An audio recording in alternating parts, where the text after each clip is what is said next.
Perkenalkan, nama saya Eli Dayani BR Silaban, NPM 1901010109,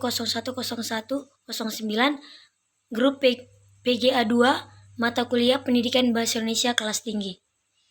Baiklah, di sini saya akan menjelaskan tentang cerpen.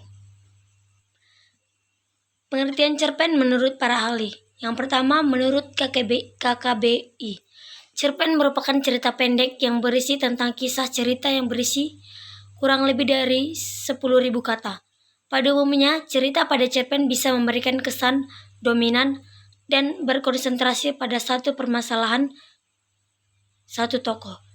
Yang kedua, menurut Nugroho Noto Susanto, cerpen adalah kisah cerita pendek yang dibuat dalam jumlah kata mulai dari 5.000 kata. A. Metode yang digunakan dalam materi cerpen adalah metode picture and picture. Alasan saya menggunakan metode tersebut adalah di mana akan mempermudah kita sebagai tenaga pendidik dalam mengajarkan cerpen dengan menggunakan gambar. Yang kedua, media yang digunakan adalah media visual, yang di mana media ini sangat cocok karena akan mempermudah dengan melihat gambar dan akan meningkatkan imajinasi baru dalam melihat gambar tersebut. Yang ketiga, pendekatan yang saya gunakan adalah pendekatan komunikatif. Alasan saya memilih pendekatan ini di mana akan lebih meningkatkan sistem komunikasi siswa dalam berbicara, apalagi untuk materi cerpen. Menurut saya, cerpen adalah suatu imajinasi yang dikarang oleh penulis yang berupa sebuah karangan fiktif dan tanpa harus dialami oleh penulis tersebut. Ciri-ciri cerpen. Yang pertama, berisikan sebuah karangan efektif. Yang kedua, tersusun dari lebih dari 1.000 kata. Yang ketiga, dapat dibaca sekali duduk. Yang keempat, diksi yang dipakai tidak rumit. Yang kelima, berdasarkan pengalaman hidup. Dan yang keenam, memiliki pesan moral. Fungsi-fungsi cerpen. Yang pertama, fungsi relaktif yang merupakan sebagai hiburan. Yang kedua, fungsi estetis adalah nilai kepuasan dalam membaca.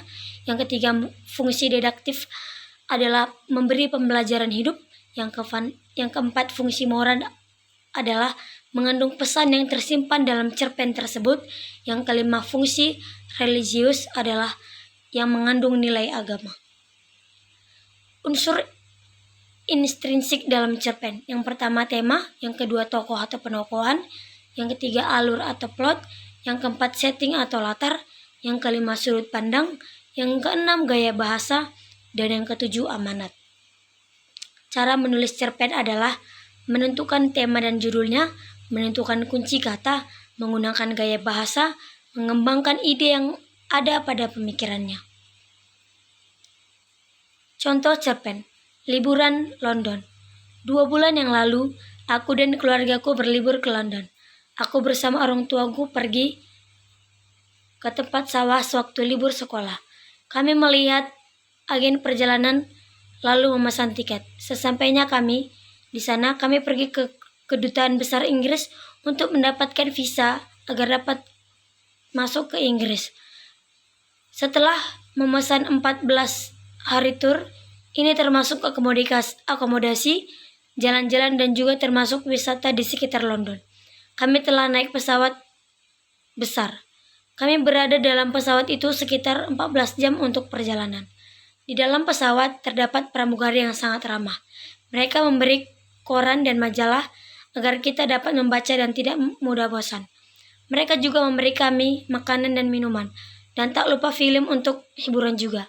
Mereka memberikan pelayanan penerbangan yang sangat menyenangkan. Kami pun dapat tertidur pulas ketika kami berada dalam pesawat.